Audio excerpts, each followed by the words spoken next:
کاشانۂ بصیرت ایک ایسا یوٹیوب چینل جس پر ہر قسم کی دینی کتب بالخصوص محروم بصارت افراد کے لیے آڈیو اور ویڈیو فارمیٹ میں دستیاب ہیں اور بالعموم تمام مسلمان برادران و خواہران کے لیے دستیاب ہیں۔ اس لیے آپ سے گزارش ہے کہ بیل آئیکن کو پریس کر کے ہمارے اس چینل کو ضرور سبسکرائب کیجیے تاکہ آئندہ آنے والی ہر کتاب آپ کو بر وقت ملتی رہے۔ کاشانۂ بصیرت۔ بسم اللہ الرحمن الرحیم۔ السلام علیکم سامعین، کاشانۂ بصیرت کے یوٹیوب چینل پر کتاب کلام امیر المومنین علی علیہ السلام شرح نہج البلاغہ، تالیف آیت اللہ ناصر مکارم شیرازی، ترجمہ زیر نگرانی مولانا سید شہنشاہ حسین نقوی۔ اس کتاب کو پڑھتے ہوئے ہم پہنچے ہیں اب خطبہ نمبر 5 پر، اور یہ ہے ریڈنگ کا پارٹ نمبر 38، خطبہ نمبر 5۔ اس سے پہلے کہ ہم اس کے پڑھنے کا آغاز کریں، میں بتاتی چلوں کہ یہ کل 2 حصوں پر اس کو تقسیم کیا گیا ہے ہمیں سمجھانے کے لیے، اور پیج 367 سے ہم پڑھنے کا آغاز کریں گے، جبکہ 381 پر یہ خطبہ مکمل ہو جائے گا۔ اب دیکھتے ہیں کہ ہم اس خطبے کو ایک ہی نشست میں مکمل کر پائیں گے یا 2 نشستوں میں اس کو مکمل کریں گے۔ آئیے باقاعدہ آغاز کرتے ہیں۔ خطبہ نمبر 5 لکھا ہے کہ جو آپ علیہ السلام نے وفات پیغمبر اکرم صلی اللہ علیہ وآلہ وسلم کے موقع پر ارشاد فرمایا کہ جب عباس رضی اللہ اور ابو سفیان آپ کی بیعت کرنے کے لیے آمادہ تھے، یہ زمانہ وہ تھا کہ جب ثقیفہ بنی ساعدہ سین الف عین دال ہے میں حضرت ابو بکر کی بیعت ہو چکی تھی۔ مولائے کائنات نے اس بیعت کو قبول نہیں کیا۔ اس پر آپ علیہ السلام نے یہ خطبہ ارشاد فرمایا اور فتنہ و فساد سے منع فرمایا اور اپنے خدشات سے بھی آگاہ کیا۔ آئیے سب سے پہلے یہاں پر لکھا ہے خطبہ ایک نگاہ میں، پہلے یہ پڑھ لیتے ہیں اور اس کے بعد باقاعدہ خطبے کا آغاز کریں گے۔ یہاں لکھا ہے کہ یہ خطبہ ان محدود خطبوں میں شمار ہوتا ہے جو مولا علی علیہ السلام نے اپنی ظاہری خلافت کے زمانے سے پہلے ارشاد فرمایا ہے۔ اس پورے خطبے نیز سید رضی رحمۃ اللہ کے بیان کردہ مقدمے سے یہ بات واضح ہوئی ہے کہ پیغمبر اکرم صلی اللہ علیہ وآلہ وسلم کی رحلت کے بعد عباس رضی اللہ اور ابو سفیان آپ علیہ السلام کی خدمت میں آئے۔ شاید عباس رضی اللہ ابو سفیان کے ورغلانے سے آئے تھے۔ انہوں نے آپ علیہ السلام کو قیام کی پیشکش کر دی اور چاہا کہ آپ علیہ السلام کے ہاتھوں پر خلیفہ ہونے کے عنوان سے بیعت کریں، لیکن امام علی علیہ السلام نے زمانے کے حالات سے مکمل طور پر باخبر ہونے اور اسلام کی بقا اور منافقوں کی سازشوں کی ناکامی کی خواہش کے ساتھ نہ صرف اس بیعت کو ٹھکرا دیا بلکہ آپ علیہ السلام نے ان کو خبردار بھی کیا کہ اس قسم کے کاموں یعنی فتنوں سے گریز کریں، اور اس بنا پر بے خبر جاہل لوگ یہاں پہ یہ میں آپ کو بتانا بھول گئی، اس سے ابھی ہم آگے بڑھتے ہیں، یعنی گریز کریں تک رکتے ہیں۔ پہلے یہاں پہ یہ حوالے حاشیے میں بھی کچھ لکھا ہے کہ یہ خطبہ نہج البلاغہ کے علاوہ دوسرے حوالوں سے بھی نقل ہوا ہے، اور ان میں نہج البلاغہ کے منابع سے یعنی کتاب المحاسن والمساوی اور بحیقی جلد نمبر 2 صفحہ نمبر 139 میں نقل ہوا ہے، اور تذکرۃ الخواص وسبت بن الجوزی اور احتجاج تبریسی جلد نمبر 1 صفحہ نمبر 127 پر بھی نقل ہوا ہے۔ ابن ابی الحدید کے قول سے بھی واضح ہوتا ہے کہ یہ خطبہ اور دوسرے حوالوں سے ان تک پہنچا ہے۔ یہ خطبے کے بارے میں حاشیے میں لکھا تھا، اور اب آئیے ہم جہاں سے حاشیے میں آئے تھے واپس چلتے ہیں کہ لکھا ہے کہ انہوں نے کہا کہ بلکہ آپ علیہ السلام نے ان کو خبردار بھی کیا کہ اس قسم کے کاموں یعنی فتنوں سے گریز کریں، اور اس بنا پر بے جبر و جاہل لوگ یا سازشی لوگ آپ علیہ السلام کی خاموشی پر انگلی اٹھاتے تھے، ان کو جواب دیا کہ خطبے کے آخر میں شہادت کے ساتھ آپ کا عشق اور خدا سے ملاقات سے اپنا لگاؤ بیان فرماتے ہیں، اور بہت سے علوم اور رازوں کی طرف اشارہ فرماتے ہیں جو کہ اسرار میں محسوب میم ہے سین واو بے محسوب ہوتے ہیں، اور ان سے پردہ اٹھانے کی اجازت نہیں ہے۔ اور اب سامعین پہلا حصہ، جیسا کہ میں نے آپ کو بتایا کہ اس خطبے کو 2 حصوں میں بانٹا گیا ہے۔ پہلا حصہ کہاں سے کہاں تک ہے عربی کا میں وہ بتاتی ہوں، پھر ترجمہ پڑھیں گے۔ ایھا الناس شقوا امواج الفتن فتنے، ادھر سے ہم شروع کریں گے اور یہ کہاں تک ہے؟ یہ ہے کہ بغیر ارزہی، یہاں تک ہے ترجمہ۔ اے لوگوں، فتنوں کی موجوں کو نجات کی کشتیوں سے چیر کر نکل جاؤ اور منافرت، میم نون الف فیر تے، منافرت کے راستوں سے الگ رہو، باہمی فخر و مباحات کے تاج اتار دو کہ کامیابی اسی کا حصہ ہے۔ جو اٹھے تو بالوں پر کے ساتھ اٹھے، ورنہ کرسی کو دوسروں کے حوالے کر کے اپنے کو آزاد کر لے۔ یہ پانی بڑا گندا ہے اور اس لقمے میں اچھو لگ جانے کا خطرہ ہے، اور یاد رکھو کہ بے وقت پھل چننے والا ایسا ہی ہے جیسے نامناسب زمین میں زراعت کرنے والا۔ ترجمہ مکمل ہوا۔ اب یہاں پر شرح و تفسیر اس کی لکھی ہے۔ سب سے پہلے اس میں لکھا ہے ہیڈنگ کہ فتنہ برپا کرنے والوں سے ہوشیار رہو۔ اس حوالے سے لکھا ہے کہ نہج البلاغہ کے مشہور شارح ابن میسم اس خطبے کے شروع میں فرماتے ہیں انورٹڈ کاما، امیر المومنین کے اس کلام کے ارشاد فرمانے کی وجہ یہ ہے کہ ثقیفہ بنی ساعدہ میں خلیفہ اول کے لیے بیعت لی گئی، اور اس وقت ابو سفیان فساد و فتنہ برپا کرنے کی غرض سے اور مسلمانوں کے درمیان خانہ جنگی شروع کرانے کے لیے پیغمبر اکرم صلی اللہ علیہ وآلہ وسلم کے چچا حضرت عباس رضی اللہ کے پاس گیا اور ان سے کہا کہ ایک گروہ نے خلافت کو بنی ہاشم سے نکال کر بنی تمیم میں قرار دیا ہے۔ بریکٹ میں لکھا ہے کہ خلیفہ اول بنی تمیم سے تھے، بریکٹ کلوز۔ پھر لکھا ہے کہ یہ بالکل واضح ہے کہ کل یہ غسیلہ شخص جو کہ بنی عدی، عین دال چھوٹی، بنی عدی سے ہے، ہمارے اوپر حکومت کرے گا۔ خلیفہ دوم کی طرف یہاں پر اشارہ ہے، یہ بریکٹ میں لکھا ہے۔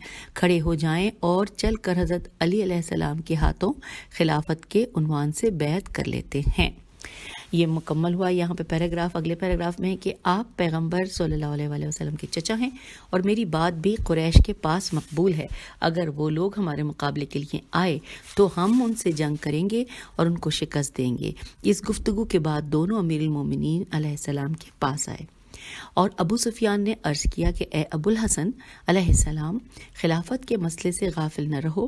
کب تک ہم بے نام و نشان قبیلہ تمیم کے تابع رہیں گے؟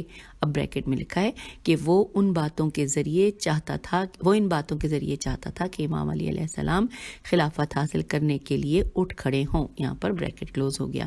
پھر لکھا ہے امام علی علیہ السلام جانتے تھے کہ وہ دین کی خاطر یہ باتیں نہیں کر رہا تھا بلکہ فساد و فتنہ برپا کرنا چاہتا ہے۔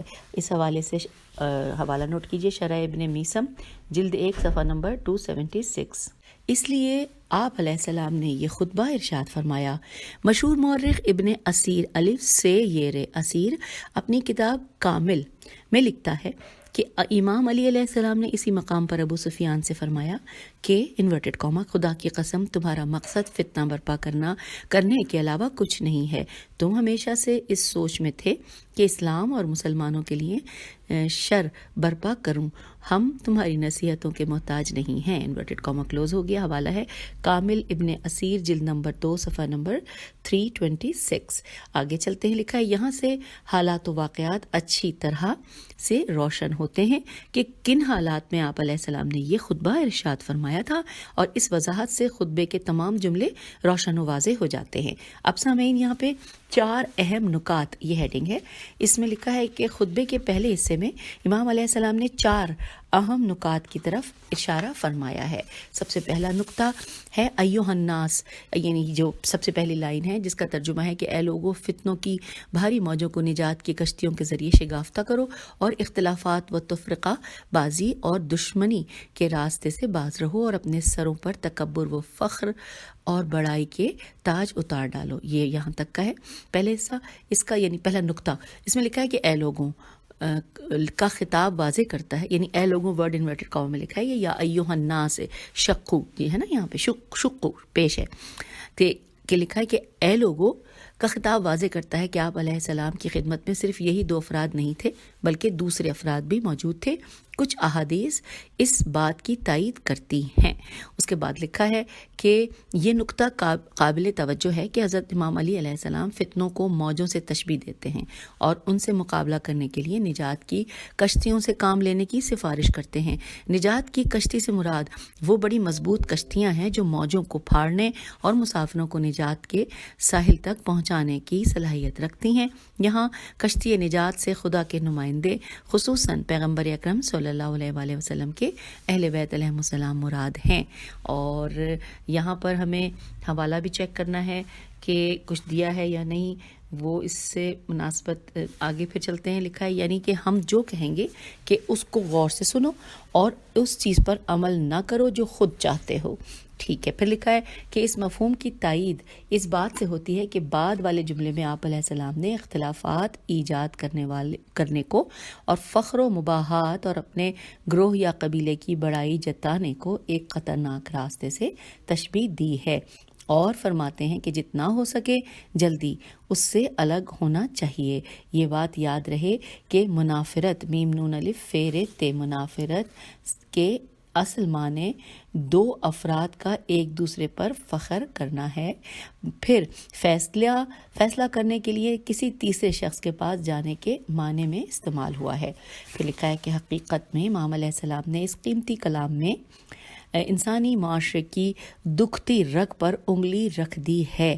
خون آلود جنگیں، آپس کے جھگڑے، کشمکش و قتل و غارت، بد امنی ہمیشہ تفاخر اور ایک دوسرے پر بڑائی جتانے سے پیدا ہوتی ہے۔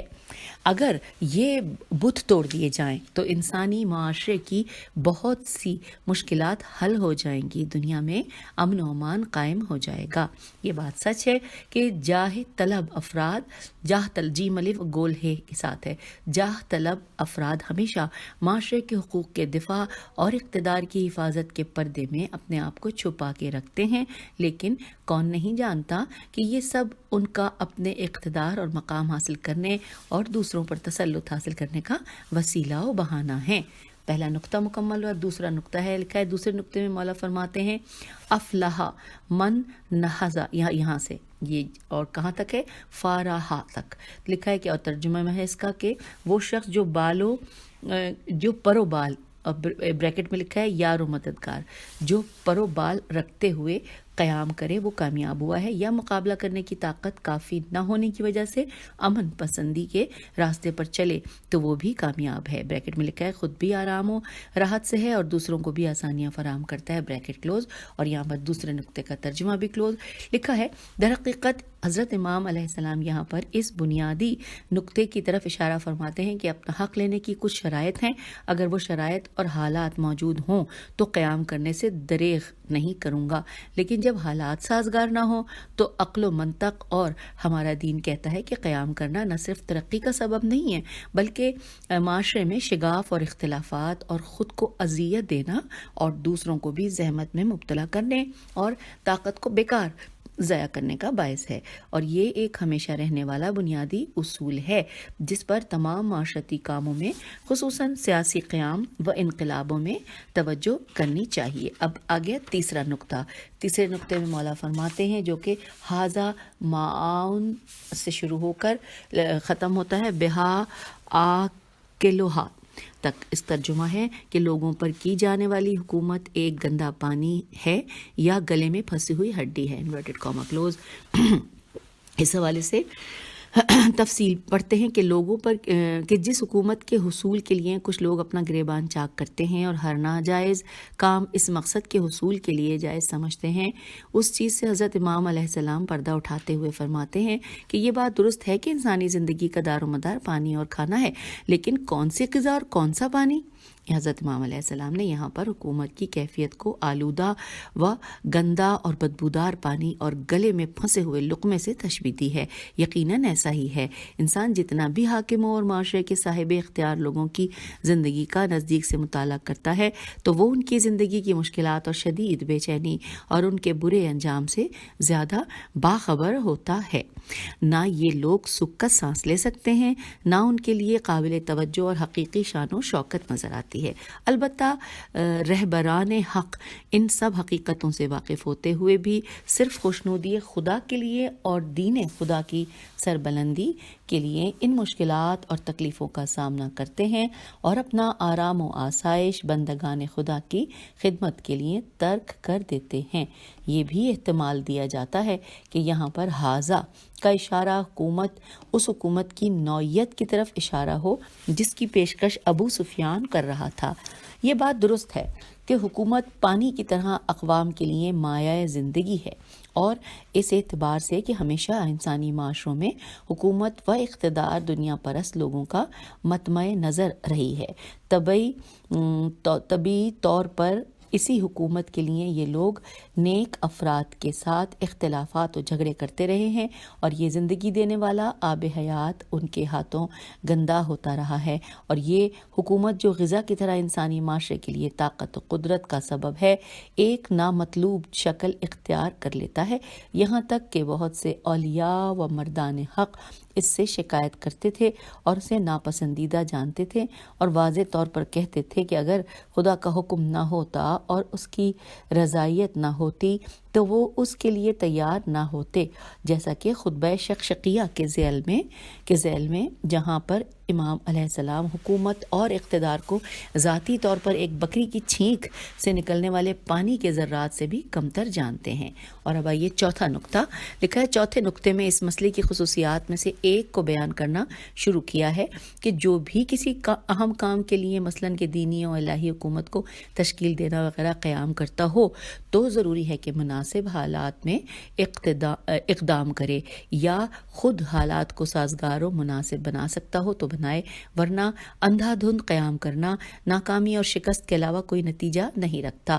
امام علیہ السلام اس سلسلے میں فرماتے ہیں کہ یہاں پہ ہے ومجتنی سے لے کر اور ارزہی تک کہ انورٹڈ کاما کہ جو پھل کو پکنے سے پہلے درخت سے چن لے، یہ شخص اس آدمی کی طرح سے ہے کہ جو بیج کو نامناسب زمین مثلاً خشک بیابان یا نمکزار میں ڈال دے، اور اس نے اس کام کی وجہ سے اپنے سرمایہ اور طاقت کو ضائع کیا اور اس کو کوئی فائدہ نہیں پہنچا ہے۔ یہاں پر یہ ترجمہ اس چوتھے نقطے میں جس حصے کا ذکر ہے پڑھ لیا۔ لکھا ہے نہج البلاغہ کے بعض شارحین نے احتمال دیا ہے کہ بغیر ارزہی کی ضمیر زراعت کرنے والے کی طرف پلٹتی ہے۔ اس وقت اس جملے کا مفہوم یہ ہوگا کہ وہ شخص اس انسان کی طرح ہے جس نے دوسروں کی زمین میں بیج ڈال دیا ہو، اور اس کا فائدہ اسے نہیں ہوگا بلکہ دوسروں کو ہوگا، لیکن حضرت امام علیہ السلام نے اس مطلب کو کچے پھل چننے کی طرح قرار دیا ہے۔ اسی سے اس تفسیر کی کمزوری واضح ہوتی ہے کہ یہ کلام حقیقت میں ہمیشہ رہنے والے ان اصولوں میں سے ایک ہے کہ جن میں حکومت تشکیل دینے کے لیے بنیادی درس ہے۔ اس کا مطلب یہ ہے کہ حق و عدالت کے متوالے کو ہرگز اپنے وقتی احساسات کا شکار نہیں ہونا چاہیے، اور محدود وسائل سے کبھی کسی ایسے کام میں ہاتھ نہ ڈالے جس کے لیے حالات سازگار نہ ہوں، بلکہ صبر و تحمل کے ساتھ حوصلے سے حالات کی درستی اور ذرائع کی فراہمی اور طاقت و قوت کو اکٹھا کرنے میں لگا رہے۔ یہ کام جتنا بھی وقت مانگے، جیسا کہ باخبر باغبان یعنی بریکٹ میں لکھا ہے مالی باغبان کے معنی کبھی کچے پھل کی طرف نہیں جاتا ہے، چاہے جتنا بھی اس کو اپنے کھانے کے لیے یا فروخت کرنے کے لیے میووں کی ضرورت ہو۔ نیز باخبر کسان نامناسب زمین میں اپنا بیج نہیں ڈالتا، بلکہ صبر و حوصلے کے ساتھ زمین میں ہل چلا کر نرم کرتا ہے، نمکزار زمین کو زراعت کے لیے تیار کرتا ہے، اور اس کے بعد بیج ڈالنے کے کام میں مشغول ہوتا ہے۔ اچھا، اب یہاں پر یہ سامعین چوتھا نقطہ تو ختم ہوا، اب صفحہ نمبر 374 پہ ہم پہنچے ہیں۔ یہاں پر ہیڈنگ ہے صرف نقطہ، نون کاف تے ہے نقطہ، اور اس میں جو کیونکہ ابھی ہم پہلا حصہ پڑھ رہے ہیں تو اس میں مزید پہلے حصے میں مزید تفصیلات ہیں۔ نقطہ لکھا ہے ہیڈنگ ہے پیغمبر اکرم صلی اللہ علیہ وآلہ وسلم کے بعد امام علی علیہ السلام نے کیوں قیام نہیں کیا؟ یہاں پر سوالیہ نشان ہے اس جملے کا، آئیے اس کے بارے میں پڑھتے ہیں۔ اسی میں لکھا ہے کہ بہت سے افراد سوال کرتے ہیں اس بات کے باوجود کہ امام علی علیہ السلام پیغمبر اکرم صلی اللہ علیہ وآلہ وسلم کی جانشینی کے لیے سب سے لائق و مناسب تر تھے۔ اس کے علاوہ پیغمبر اکرم صلی اللہ علیہ وآلہ وسلم نے کئی بار آپ علیہ السلام کی خلافت کی تاکید فرمائی تھی، تو آپ علیہ السلام اپنے اس مسلم حق جو کہ واقعاً امت اسلامی کا حق تھا اس کو لینے کے لیے کھڑے کیوں نہ ہوئے اور اپنی طاقت کا مظاہرہ کیوں نہیں کیا، بلکہ آپ علیہ السلام نے خاموشی اختیار کی؟ اس طرح میدان دوسروں کے ہاتھ میں آ گیا۔ اس سوال کا جواب واضح طور پر مختصر عبارت میں اسی خطبے میں آیا ہے۔ حقیقت میں آپ علیہ السلام نے اپنے قیام نہ کرنے کی کئی وجوہات کو بیان کیا ہے۔ اچھا سامعین، یہاں پر کل 4 وجوہات دی ہوئی ہیں، آئیے مل کر پڑھتے ہیں۔ سب سے پہلے لکھا ہے پہلی وجہ کہ وہ لوگ جو آپ علیہ السلام کو قیام کرنے کا مشورہ دے رہے تھے، مثلاً ابو سفیان یقیناً مخلص نہیں تھے، یا عباس رضی اللہ جیسے افراد دوسروں کے فریب میں آئے ہوئے تھے جو اچھی نیت نہیں رکھتے تھے۔ اسی وجہ سے حضرت امام علیہ السلام نے اس خطبے میں ان کو فتنہ و فساد برپا کرنے والا اور اپنی بڑائی جتانے والا کہا۔ دوسری وجہ، اس راہ میں امام علیہ السلام اپنے آپ کو اکیلا دیکھ رہے تھے، محدود افراد کے علاوہ آپ کا کوئی مددگار نہیں تھا۔ اسی وجہ سے نہج البلاغہ کے بعض خطبوں میں آپ علیہ السلام صراحت کے ساتھ فرماتے ہیں انورٹڈ کاما میری مدد کرنے والے صرف میرے اہل بیت علیہم السلام ہیں اور میں نہیں چاہتا ہوں کہ ان کی زندگی خطرے میں ڈالوں، انورٹڈ کاما کلوز ہو گیا، اور یہ حوالہ ہے خطبہ نمبر 26 کا، مطالعہ کریں، یہاں لکھا ہے۔ پھر لکھا ہے کہ ان تمام باتوں سے بڑھ کر لوگوں پر حکمرانی کرنا آپ کا منشا و مقصد نہیں تھا، کیونکہ آپ علیہ السلام اسے گندا پانی اور گلے میں پھنسنے والا لقمہ سمجھتے تھے، بلکہ آپ علیہ السلام اسے حق و عدالت کے نفاذ کے لیے اور ظالموں کو ظلم سے روکنے کے لیے اور باطل کو دفع کرنے کے لیے وسیلہ اور ذریعہ جانتے تھے۔ حوالہ ہے خطبہ نمبر 33 کا، مطالعہ کریں۔ لیکن جب آپ علیہ السلام کو اندازہ ہوا کہ یہ قیام اس مقصد تک نہیں پہنچاتا ہے بلکہ مسلمانوں کی صفوں میں اختلافات ایجاد کرنے کا سبب بنتا ہے، اور عین ممکن تھا کہ منافقین جو ہمیشہ موقع کی تلاش میں تھے اٹھ کھڑے ہوتے اور اسلام کی بنیاد کو خطرے میں ڈال دیتے، ایسے حالات میں خاموشی کے علاوہ کوئی چارہ نہیں تھا۔ اب تیسری وجہ ہے کہ ابن ابی الحدید کہتا ہے کہ روایت میں یہ بات آئی ہے کہ ایک دن حضرت فاطمہ سلام اللہ علیہا نے امام علیہ السلام کو قیام کرنے کی رغبت دلائی۔ اسی وقت مؤذن کی آواز بلند ہوئی، اشہد ان محمد رسول اللہ ہے۔ امام علیہ السلام نے اپنی زوجہ مکرمہ کی طرف رخ کر کے فرمایا کہ کیا آپ پسند کرتی ہیں کہ یہ آواز زمین میں مٹ جائے؟ حضرت فاطمہ زہرا سلام اللہ علیہا نے عرض کیا، نہیں نہیں۔ آپ علیہ السلام نے فرمایا، بس بات وہی ہے جو میں کہتا ہوں کہ ضروری ہے کہ صبر و تحمل کریں۔ حوالہ ہے شرح ابن ابی الحدید جلد نمبر 11 صفحہ نمبر 113۔ لکھا ہے ان تمام مطالبات سے ہٹ کر کام کے لیے خصوصاً معاشرتی اور سیاسی بڑے انقلاب لانے کے لیے مخصوص حالات کی ضرورت ہوتی ہے۔ اس کام کے مقدمات تیار و فراہم کرنا ضروری ہوتا ہے۔ اس کے بعد بغیر قیام کی صورت میں ناکامی اور شکست اور اپنی طاقت کے ضائع ہونے کے علاوہ کوئی نتیجہ نہیں ملے گا۔ اس کی مثال ایسے فرد کی طرح ہے جو درخت سے کچے پھل اتارے یا غیر مناسب زمین میں بیج ڈالے۔ اب چوتھی اور آخری وجہ کہ امام چونکہ ان تمام حقائق سے آگاہ تھے، اسی وجہ سے آپ علیہ السلام نے اپنی الہی ذمہ داری اس چیز میں دیکھی کہ سکوت و خاموشی کو قیام پر ترجیح دی جائے۔ اور یوں خطبہ نمبر 5 کا پہلا حصہ مکمل ہوا۔ اب آئیے دوسرے حصے کی جانب۔ عربی میں وہ کہاں سے کہاں تک ہے؟ فَإِنْ أَقُلْ يَقُولُ سے لے کر الطویل البعیدۃ تک ہے۔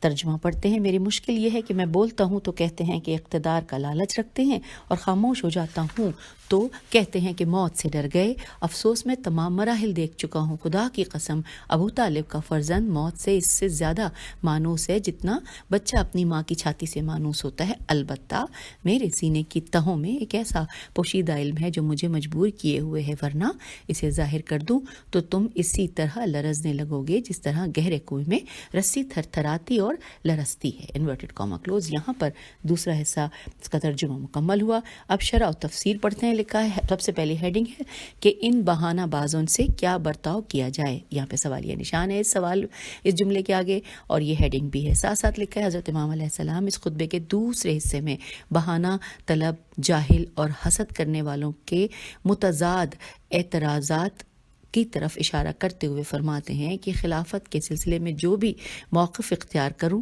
یہ کالے دل والے اور جاہل لوگ کچھ نہ کچھ اعتراض کرتے ہی ہیں۔ پھر اس کے بعد لکھا ہے کہ اگر میں خلافت کے سلسلے میں اور اپنی شائستگی اور دوسروں کے ناشائستہ ہونے کے بارے میں گفتگو کروں اور اپنے پاس آنے والوں کو مثبت جواب دیتا ہوں تو یہ لوگ کہتے ہیں کہ وہ لوگوں پر حکمرانی کرنے میں طمع لالچ رکھتا ہے۔ اگر سانس روک لوں اور خاموش رہوں تو یہ لوگ کہتے ہیں کہ وہ موت سے ڈرتا ہے۔ جی ہاں، یہی بیوقوف و ضدی افراد کا طریقہ کار ہے۔ نیک بندہ جو بھی کام کرے یہ لوگ اس پر کوئی نہ کوئی اعتراض کریں گے، یہاں تک کہ اس سلسلے میں متضاد باتیں اور فضول بکواس سے بھی پرہیز نہیں کرتے۔ تب اگر قیام کریں تو اعتراض کرتے ہیں، اگر خاموشی سے بیٹھ جائیں تو بھی اعتراض کرتے ہیں، اگر زحمت و کوشش کریں تب بھی اعتراض، مسائل اور معاملات کے بارے میں بے پرواہ ہو جائیں تب بھی دوسرے قسم کی باتیں کرتے ہیں۔ اسی وجہ سے حقیقی مومن کبھی بھی ایسی بیکار و متضاد باتوں کی طرف توجہ ہی نہیں کرتے، اور اس کا وہی مطلب ہے جو امام صادق علیہ السلام سے ایک حدیث میں نقل ہوا ہے، انورٹڈ کوما، کہ تمام لوگوں کی رضائیت ہاتھ نہیں آ سکتی اور ان کی زبانیں کبھی بند نہیں ہوں گی، انورٹڈ کوما کلوز ہو گیا۔ حوالہ ہے بحار الانوار جلد نمبر 67 صفحہ نمبر 2 اور تفسیر نور الثقلین جلد نمبر 1 صفحہ نمبر 405۔ پھر لکھا ہے کہ اسی معنی کے قریب ایک مطلب خطبہ نمبر 172 میں بھی آیا ہے، کہ جہاں پر آپ علیہ السلام فرماتے ہیں کہ بعض لوگوں نے مجھ سے کہا کہ اے ابو طالب کے فرزند، آپ حکومت کے لیے لالچی ہیں؟ میں نے جواب دیا کہ تم لوگ مجھ سے زیادہ لالچی ہو، کیونکہ میں اپنے مناسب حق کا طلبگار ہوں اور تم اس راہ میں رکاوٹ بنتے ہو۔ تم لوگ ایسے مقام کو چاہتے ہو جس کے لیے ہرگز شائستگی نہیں رکھتے، اور اس کام میں صرف دنیا پرستی کار فرما ہے۔ اگلے پیراگراف میں لکھا ہے کہ پھر اسی گفتگو کے سلسلے میں ان لوگوں کو جواب دینا شروع کرتے ہیں جنہوں نے آپ علیہ السلام کی خاموشی کو موت سے ڈرنے کی طرف نسبت دی ہے۔ آپ علیہ السلام فرماتے ہیں کہ تعجب ہے اتنی ساری مختلف جنگوں میں، جنگ بدر، احد، حنین، خیبر و احزاب میں میری بہادری اور زحمتیں دیکھنے اور ان کے بارے میں سننے کے باوجود کون میری طرف موت سے خوف و ڈر کی نسبت مجھ پر الزام لگا سکتا ہے؟ فرماتے ہیں انورٹڈ کوما کہ خدا کی قسم، ابو طالب کے بیٹے کو موت سے اور خدا کی اطاعت اور امر خدا کی نفاذ میں شہید ہونا اس سے زیادہ محبت و لگاؤ ہے جتنی شیرخوار بچے کو اپنی ماں کی چھاتی سے محبت ہوتی ہے۔ پھر لکھا ہے کہ ترجمہ ہے کہ لیکن اگر میں خاموش ہوں تو اس کی وجہ یہ ہے کہ میرے سینے میں علوم اور معارف اور راز ہیں، اگر میں ان کو ظاہر کر دوں تو تم لوگ کنویں میں لٹکائی گئی رسی کی طرح لرز جاؤ گے۔ انورٹڈ کاما کلوز ہو گیا۔ اب یہاں پر نکات کی ہیڈنگ ہے۔ سب سے پہلے لکھا ہے امام علیہ السلام کی بہادرانہ جد و جہد، یہ ہیڈنگ ہے۔ لکھا ہے امام علیہ السلام اپنی بہادری اور شجاعت اور ایثار و قربانیاں جو آپ علیہ السلام نے مختلف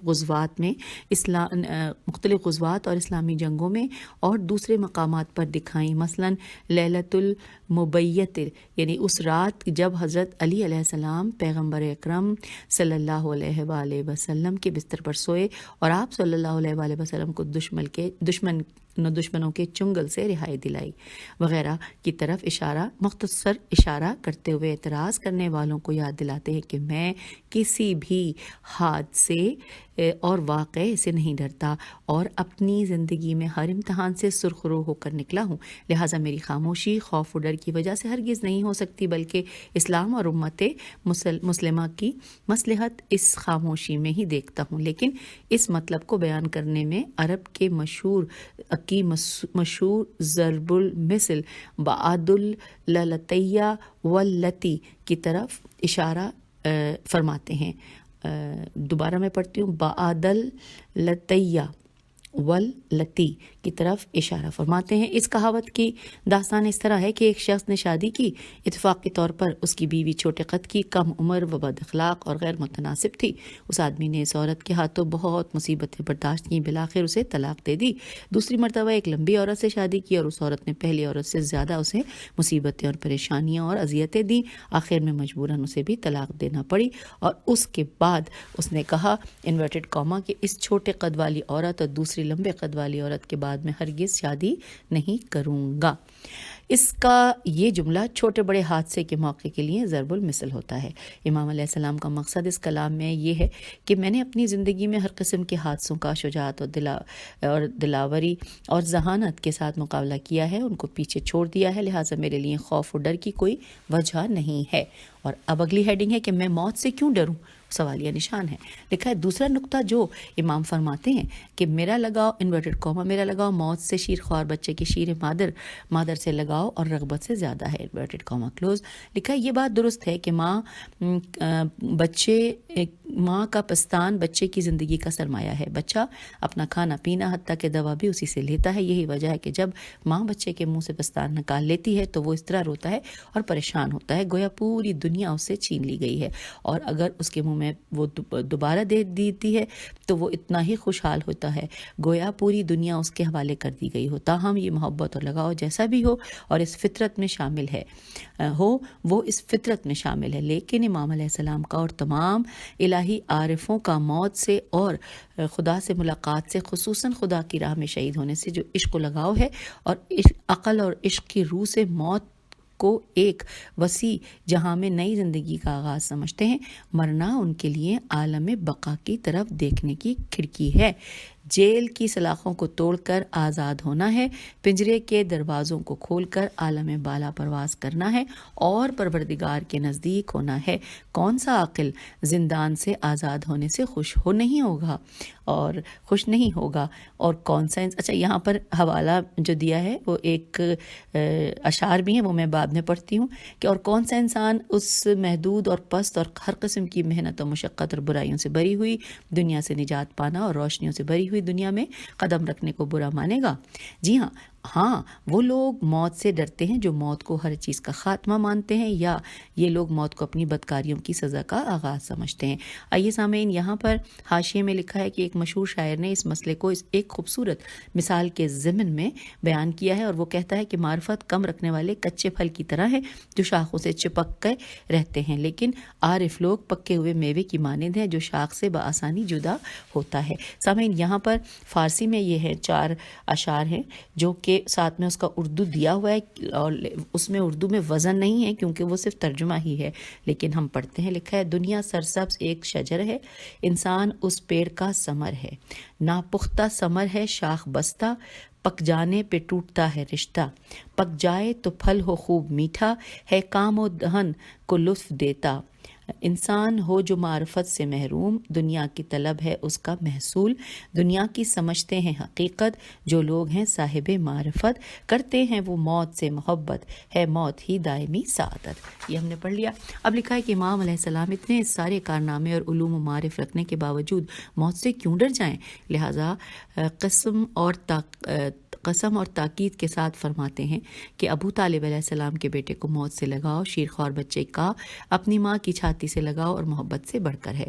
آپ علیہ السلام اپنے ایک اور کلام میں فرماتے ہیں انورٹڈ کوما, خدا کی قسم مجھے پرواہ نہیں ہے میں موت کی طرف بڑھ جاؤں یا موت میری طرف آ جائے, انورٹڈ کوما کلوز. جب مرنا خدا کی رضا کے لیے ہو اور اس مقدس مقصد کے لیے ہو. حوالہ یہاں پر ہے نہج البلاغہ خطبہ نمبر 55 کا یہ حصہ. پھر لکھا ہے اسی بنا پر جب ابن ملجم کی ضربت آپ علیہ السلام کے سر اقدس پر لگی تو بے ساختہ آپ کی زبان مبارک سے وہ تاریخ ساز جملہ نکلا جس سے آپ علیہ السلام کی عظمت کی بلندی ظاہر ہوتی ہے. فرمایا فزت برب الکعبہ, کہ کعبے کے پروردگار کی قسم میں کامیاب ہو گیا, گویا آج مجھے رہائی مل گئی. انورٹڈ کاما یہاں کلوز ہوا. حوالہ ہے بہار الانوار جلد 42 صفحہ نمبر 239.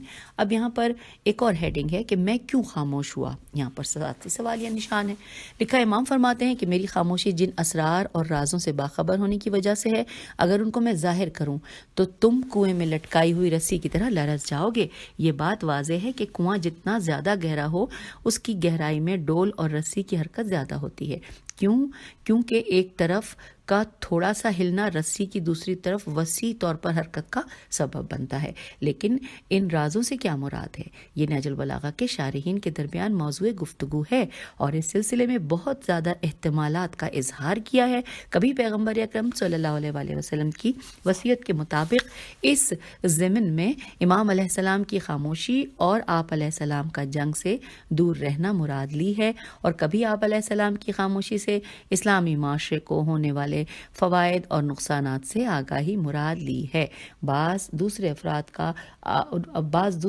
آپ علیہ السلام کا آخرت کے حالات کے بارے میں آگاہ و باخبر ہونے کی طرف اشارہ قرار دیتے ہیں۔ یعنی آپ علیہ السلام فرمانا چاہتے ہیں کہ اگر میں دوسری دنیا کے بارے میں جو کچھ جانتا ہوں اگر تمہارے لیے ظاہر کر دوں تو تم لوگ لرز اٹھو گے۔ بعض اس مطلب کو قضاء و قدر کے حتمی مسئلے کی طرف اشارہ قرار دیتے ہیں۔ اس مسئلے کے بارے میں غلط فہمی کی وجہ سے کچھ لوگ گمراہ ہو گئے ہیں۔ پھر اب آئیے لاسٹ صفحہ ہے 381 پیج پہ ہم آ گئے ہیں، آخری 2 پیراگراف ہیں، لکھا ہے لیکن یہ چاروں احتمالات اس خطبے کے آگے اور پیچھے کے جملے اور خطبے کے مقام کے درمیان کوئی ہم آہنگی نہیں۔ بہتر یہ ہے کہ اس جملے کو اصحاب پیغمبر صلی اللہ علیہ وآلہ وسلم کے دعوے داروں میں پیغمبر اکرم صلی اللہ علیہ وآلہ وسلم کی رحلت کے بعد پیدا ہونے والی تبدیلیوں کی طرف اشارہ قرار دیں۔ وہ صحابہ جنہیں لوگ کل تک اسلام اور حق کے علمبردار سمجھتے تھے آج وہی افراد گمراہی و باطل کے پرچم اٹھانے والوں میں سے ہو جاتے ہیں۔ کل تک یہ لوگ پیغمبر اکرم صلی اللہ علیہ وآلہ وسلم کی پشت پناہی میں دشمنوں سے لڑتے تھے، آج منافقوں کے جھنڈے کے سائے میں آ گئے ہیں اور دین کو دنیا کے عوض اتنا بیچ دیتے ہیں کہ باخبر لوگ ان کے اس کام سے تعجب کرتے ہیں۔ آخری پیراگراف کہ آپ علیہ السلام فرماتے ہیں میں آئندہ پیش آنے والے حوادث اور لوگوں کے حال دگرگوں ہونے سے اچھی طرح واقف ہوں اور اگر انہیں بیان کر دوں تو تم خوفزدہ ہو جاؤ گے۔ یہی چیزیں ہیں جس نے مجھے خاموشی اور صبر و تحمل پر مجبور کیا ہے۔ کون یقین کر سکتا ہے کہ طلحہ و زبیر جسے بلند مرتبہ صحابی جنگ جمل کی آگ بھڑکانے والوں میں سے ہوں گے، اور کون یقین کر سکتا ہے کہ پیغمبر اکرم صلی اللہ علیہ وآلہ وسلم کی زوجہ اور ام المومنین حضرت عائشہ رضی اللہ منافقوں کا ساتھ دیں گی اور 10,000 سے زیادہ افراد کے خون میں شامل ہو جائیں گی۔ ایسی ہی بہت سی اہم باتیں ہیں جن سے میں واقف ہوں۔ ان حالات میں میں کس طرح ایسے افراد پر تکیہ کروں اور ان پر اعتماد کر کے قیام کروں جبکہ میں ان کے رازوں سے پوری طرح واقف ہوں۔ تو یوں سامعین خطبہ نمبر 5 ہم نے مکمل پڑھ لیا، اس کی تمام تفصیلات جان لیں، سمجھ لیں، اور ہمارے پر روزانہ جب ہم اسے پڑھتے ہیں تو ہمارے پر ایک نیا دروازہ کھل جاتا ہے۔ اجازت دیجیے، خدا حافظ، فی امان اللہ۔